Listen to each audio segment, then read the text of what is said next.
Hello everyone, and welcome to another episode of Harebrained Games. Today we're going to take a look at Great Western Trail. Not the first one, not the second one, but the third one in the series, New Zealand. This is a game about sheep this time.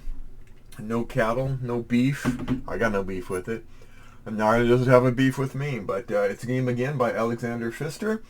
It's 1 to 4 players, and in this game you are racing to be the first to basically earn a ton of victory points through 1,000 different ways.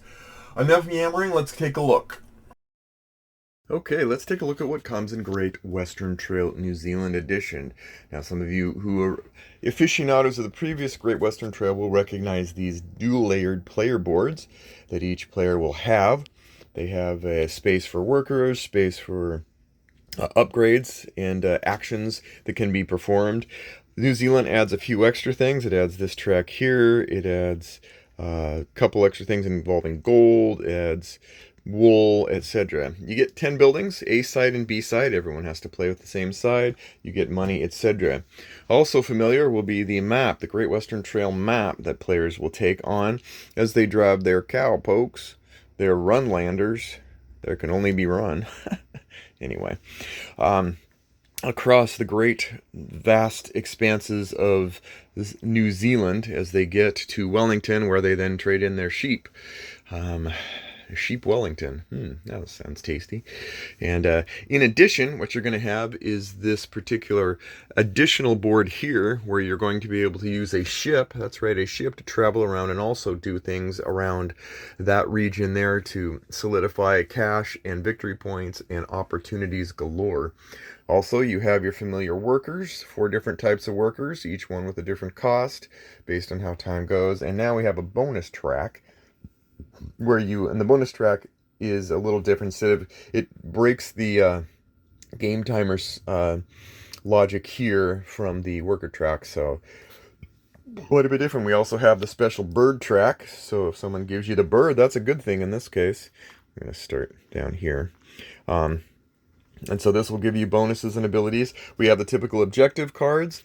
We have, in this case, we have 4 different bonus cards. These are cards you're going to add to your deck. They're going to provide you with boosts and bonuses over time as you collect them, usually by paying them or through special action. And, of course, we have the sheep. This is not a game for the sheepish, or maybe it is. But everyone's going to start off with their own sheepishly provided deck of different cards of different sheep types. And then they can acquire additional sheep over time through the sheep market, or again, special cards and bonuses and abilities far above those of mortal men. Also, there's a standard solo experience that you'll get with the second editions of the Great Western Trail. We've set up our favorites here for preparation. You get the typical medium-sized pizza box manual. Very, very densely packed with a lot of information, a lot of examples, a lot of charts and references and breakdowns, chronologically presented, so that is a good thing. And then how you score at the end of the game, etc. Also, we have this appendix. So those of you who are worried when the game shipped about the health and of the rulebook, don't have to worry, because they've taken its appendix out. And there it is, so all is well. And Sarah, yes. Sarah is the bot. They've got a whole section, a woman of great character. Solo adventures in New Zealand. So you're going to contend with Sarah. And that's it. That's what comes in the box. Let's get into it. Let's describe how to play.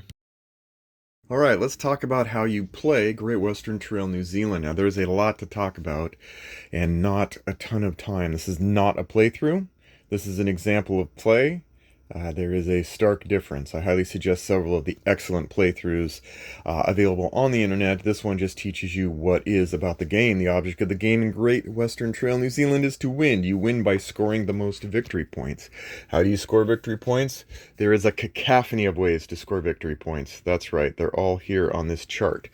Let's go over some basic rules. The actual flow of the game is pretty simple, and it's also known here on your tableau, which you have 4 cards to begin with in your hand. This is your hand. You've got a deck of cards with various sheep in quantities and values. And you have your tableau and you have your buildings. Now you can, on your turn, very simple. You move, you do whatever it is you landed on, you refill your hand. Sounds easy, right? Well, it gets a little tricky. There's a lot of pools of information and gadgets and tidbits and special locales to consider. In the end, yes, it is a movement track. You will take your little Runlander. There can only be one. Actually, it's like the run, the run placer, the run holder. That's it, run holder. Holder.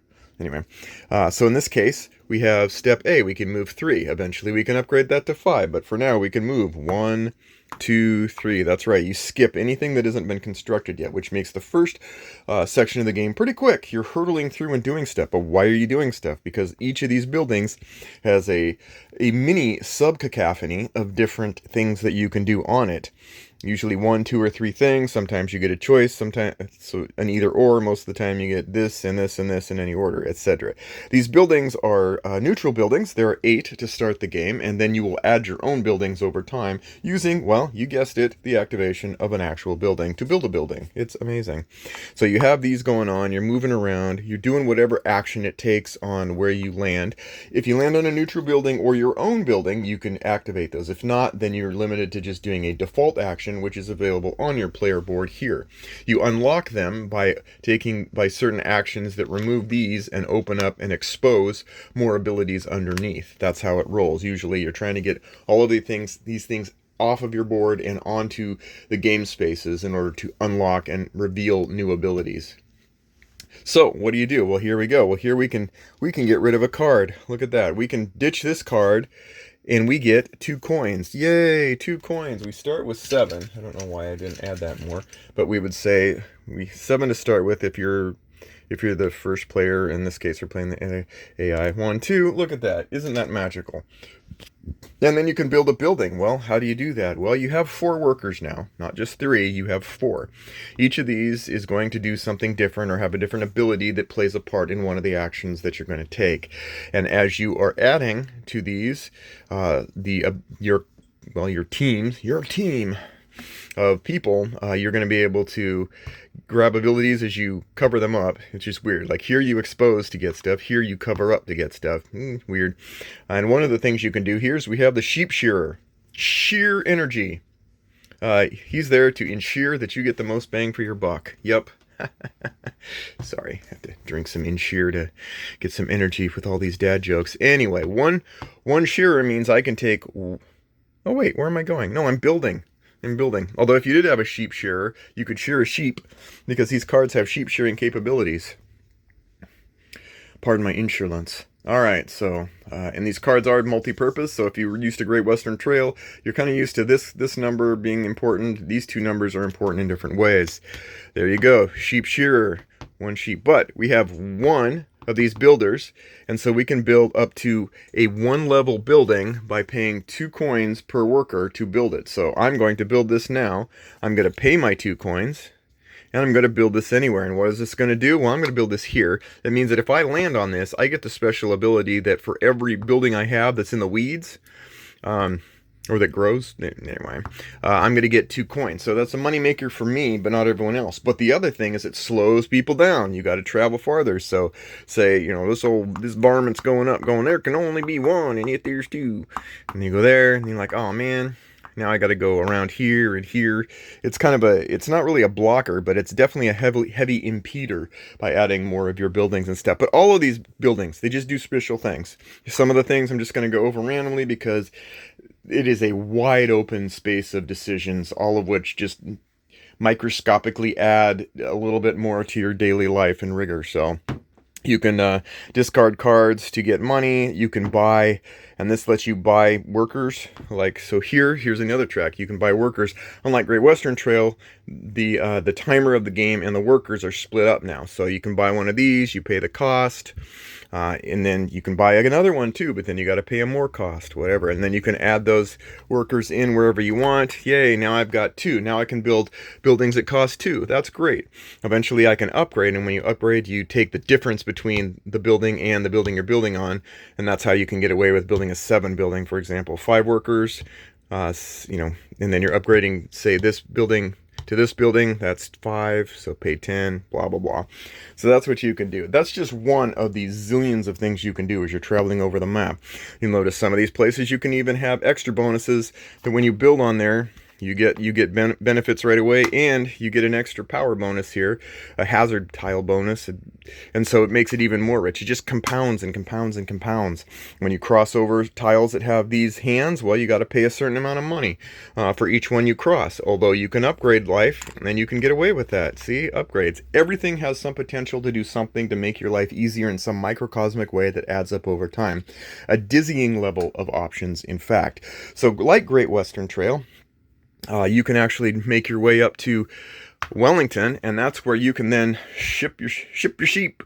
That's right. And then you take one of every kind, every different kind, just like in original Great Western Trail. You can take one of each different kind, and you can say, there you go. You got a couple ways to boost this profit as well, and you make some money. Yay, that's great.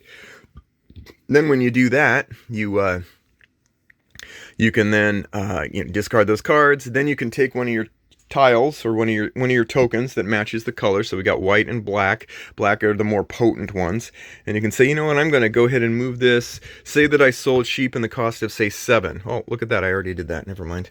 And so I can take and go, okay, up to 7, I can ship here, I get a card, that's great.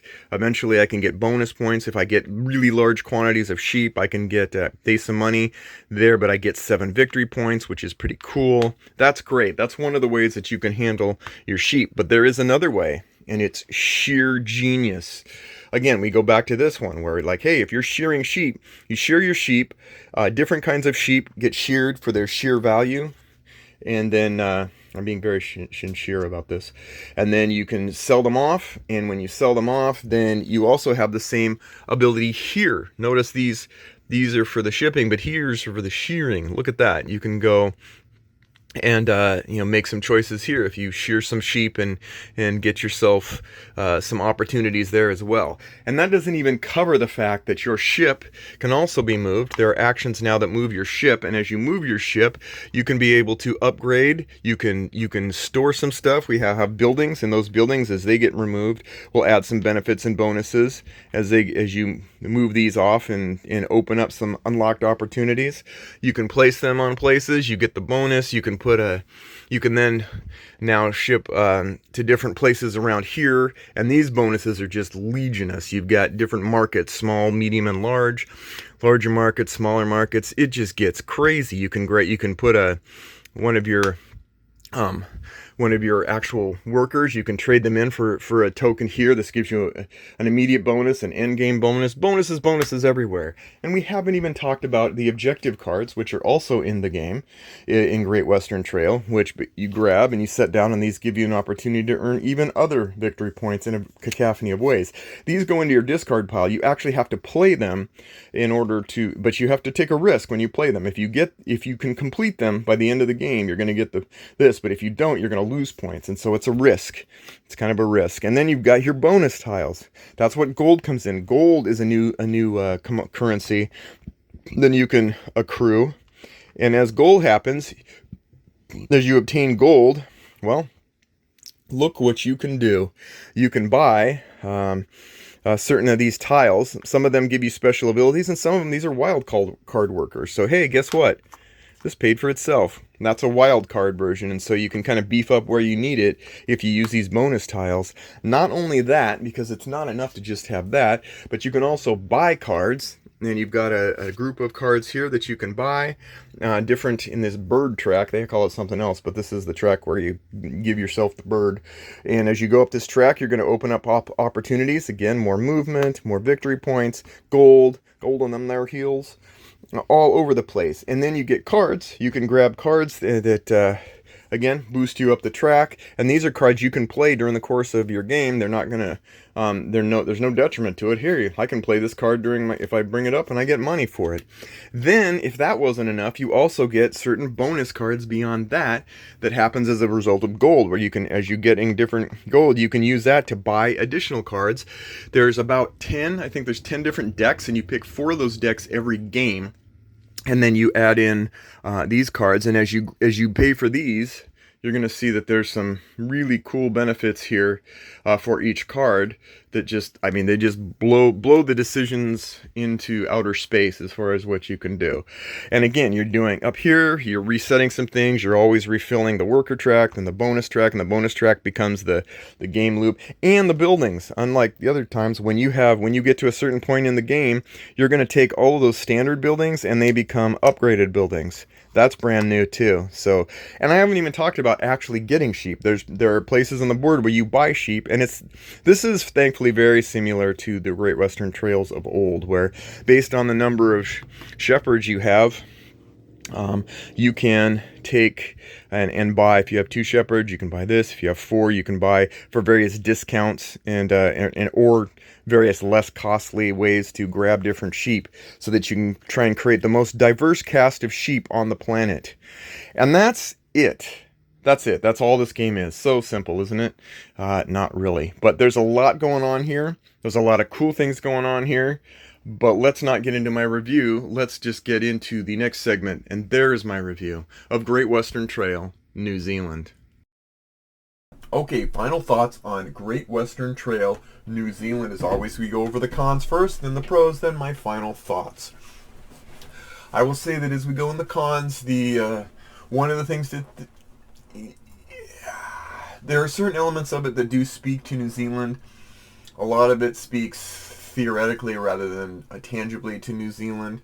I know that there's been some work done. I know that the shift between cattle and sheep, for example, and there's other nice touches that kind of give a nod to New Zealand, but this isn't a game that's going to have very specific elements such that you're not going to be able to extract it out and go, this could have been the Shire or the Amazon or something like that. Not a good thing, not a bad thing, nothing.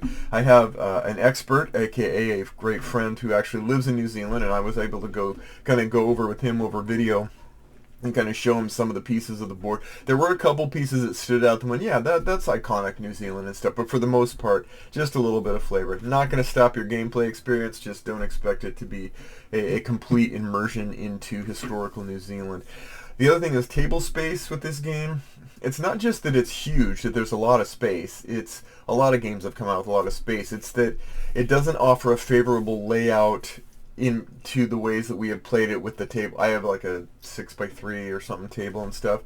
I mean, to play it where you're actually facing the board and you feel like you've got this nice orientation, and it's just this elongated like board that just goes up. Now you can flip it on its side, which I didn't do because I didn't think that doing a playthrough of this game, I'd like you guys to be able to see the board kind of in a normal format, not have to tilt your head and go, that crazy Tim. So I would highly recommend a square board or a round board for those who are well-rounded table individuals for this as well. It's just big space. Yeah, I would have liked to have seen maybe an alternate layout or some way to do it, but where you didn't have everything just stacked in this like stack of stuff on all the way down and then to the sides and stuff. It does take up space. The other thing is that you're going to be even more pounded with icon overload. The complexity of this game is higher than the original Great Western Trail, and probably even a bit more than the second Argentina, and so you're going to be contending with that. And the iconography is consistent. It's well done. I have no issues with it. It's lots of it is familiar, but there's just a lot more of it than one found in the original. So, and it's not just. Yeah, this is a game that offers a lot more complexity just across the board. There's a lot more detailed things to have to consider and to weigh against each other. This isn't. It isn't just that. The original Great Western Trail, you had these cards and your hand was one facet that fed into this sort of speed racer meeple chase across a western track, and that was really the river that you flowed through over and over to try to get that done. This is not. There's much more going on here than just that. You didn't have that sort of conveyor belt-ish kind of feel. Here you have, for example, cards. They do more than just act as a value for when you're turning in your cattle. They also can be sheared, shipped, delivered, built, your tableau advances, you build up boosts, etc. It can feed so many systems in the way that it dilutes its focus that it can wind up paralyzing a little bit for newer players or people that are just not into it. Take your time playing this game. Don't go into it thinking it's a 90-minute experience right off the bat. There's just so much going on. And I would never teach this game to 4 new people. I think the sweet spot here is 1 or 3, kind of. That's my favorite way. 2 is fine, perfectly fine. 4 is perfectly fine. Just understand what you're getting into. You are dealing with sequential turns, some of which will take place quickly if people know what they're doing. But when you do get to Wellington and it's time to sort of do that, end of the race recap before starting over again, it's just time. It's time, and so many extra choices to go that you're going to have to just give yourself some time. This is a long game. Play the long game. And the other thing, as a personal one, is these sheep. They frighten me. That's right. They more of these cards than not have these sheep, and I kid you not, they are staring at you, and they are like there's something. They have a beef with you. I have looked through the original game, and I've looked through Argentina, and yeah, there's some cows that are just hanging at you. Most of them stare off in the distance. But these sheep are glaring at you. They're mad at you. There's something about them where they're like, "Eyes up here, buddy," kind of vibe, like, and that frightens. It's creepy because the only thing that separates wolf from wolf is one of them gives an F. So that's my personal thing. When I play them, I feel real stressed, like they really don't want me to mess up and they're going to make me pay at night if I'm doing it. So anyway, enough of the cons. Let's get to the pros. Man, this is a game like Vital Lacerda games, for example, where you're like, you know what? All you do on your turn again, you move your mice, move your person, do whatever's on that where you land, and then refill your hand. And that sounds so simple, but it's so not, because this 3-step journey that you take every turn has a million rest stops along the way. You have so many things to do. There are so many positive nuggets of advancement and mini rewards en masse. I mean, each step you take is sort of this mini boon. It reminds me of Russian railroads, where you really generally only have pleasant choices. A couple hiccups, like there might be, I got to pay a couple coins here if I have them. But generally speaking, you're dealing with, like, what's the best pleasant choice rather than what's a good choice versus a bad choice. I love the dual facets of sheep handling. I think that promotes more varied strategies, particularly since the cards themselves, I mean, this isn't a deck builder still. People say, it emphasizes it more. It's more deck impact because you have much more dynamic attributes to the deck as you build it, and it's much more prevalent as an input into the game. I like the water lane and the shipping track.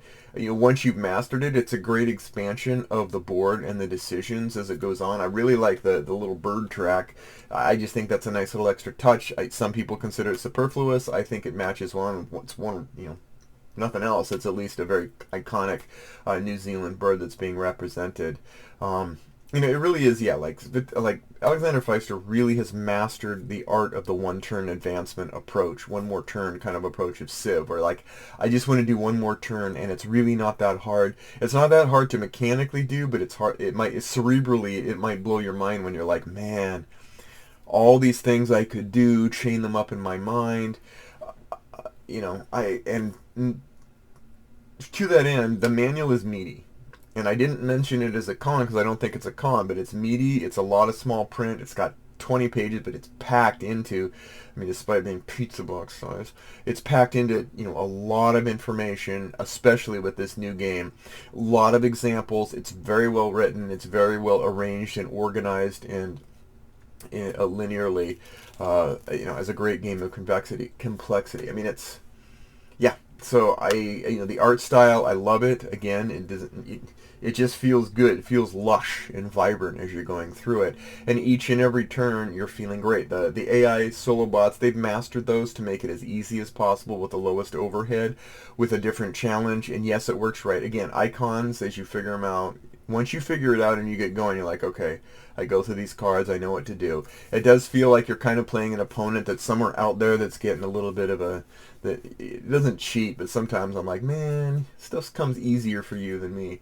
But I do love it as it grows and you add more buildings and it slows things down so you don't get that speed rush, and now you got to navigate a little better, and then you've got the shipboard that you're moving around and going, okay, now when I shear my sheep, or when I produce, instead of having just this narrow area where I could ship, I could also ship out farther. That's going to give me more victory points, but I have to get out there with my ship first and establish relations and trade. So, I mean, final thoughts in closing for Great Western Trail.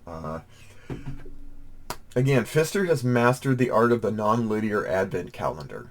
Because that's really what this game is. It's like you're going in and you're like, here's some chocolate. Then you go around, here's some chocolate. And this, opening this up opens these two up, and here's some more chocolate. It just really does. It's a fantastic game. I didn't expect any less. Although I admit I did not really care for Argentina that much. I'm going to go back and give it a shot, but I thought it added more things, and none of those things really appealed to me. New Zealand is different. New Zealand adds things in. And even though it adds overload, and again, I would not teach this game to 4 brand new people. I got frustrated just teaching it to myself, and I'm a pretty impatient teacher. Yeah, we had words, but I do think that it's a vast. Let me put it this way: if Great Western Trail, if you've played that, it's like if you like jigsaw puzzles and you think a 250-piece puzzle is great, but that 1,000-piece puzzle is mega great, then New Zealand is for you, Great Western Trail lovers. I do agree that there are a lot of systems, and I know some people have complained about those, some even locally, like, okay, there's just too much, like, come on, man. It almost felt like they had 6 or 7 modules, and they decided just to put them all in instead of letting you mix and match. And I kind of thought that at first a little bit, but as I've gone over the games more and more, I'm like, how would I reduce it? What would I remove? Some people didn't like the bird track, but I'm like, I actually like that. I actually think that kind of feeds into other things like cards. It requires the currency of gold. Well, maybe we get rid of gold. Well, we could, I guess, maybe. But every time I started thinking of things to remove, I just couldn't find anything that was like, obviously, yeah, this is totally superfluous, totally vestigial, totally something with 4 syllables. And so I really do think that it's just fine the way it is. This is, I will say that even though this isn't my absolute favorite game to teach, this is my absolute favorite Great Western Trail so far. I do love the original. I will go back to the original to play it. I will feel fine playing it, but I do like this more now because I think it really broadens the horizons of things to do once you understand all that you can do. I would honestly use Great Western Trail for a faster game, and this one for a better game. And I probably would only ever play. I mean, solo. I would do the original solo, but I honestly feel like this is even cooler solo because of so many other ways that you can find opportunities to earn victory points. So, the one thing I would like, and I really hope is next. I know they've done this series, and you could continue making Great Western Trail variants. I kind of almost wish they'd do a good Western Trail, and by that I mean instead of keeping going on with the complexity, I'd almost kind of wish that they had one that kind of made maybe distilled that, if there's a possible way to reduce rather than expand, to get down to a version of it that's like this could be really easy to teach someone in a really quick amount of time, that sort of condenses it into a nice compact Great Western Trail experience, but one that's far easier to get to the table and teach people in a smaller time frame. I would love to have that as well as additional expansions. I mean, what's next? Outer Space, Great Dustin Trail, Great Mix Trail, Great Western Tim. Anyway, highly recommend this for anyone who loved Great Western Trail and wouldn't mind the extra complexity. Would recommend other people to at least try Great Western Trail online, if not purchase the original edition too. And then if you find that's awesome and you think this would be awesomer, you won't be disappointed. So I love it. I give it an 8.5. I think it's great. So thanks again, and we'll see you next time on Harebrained Games.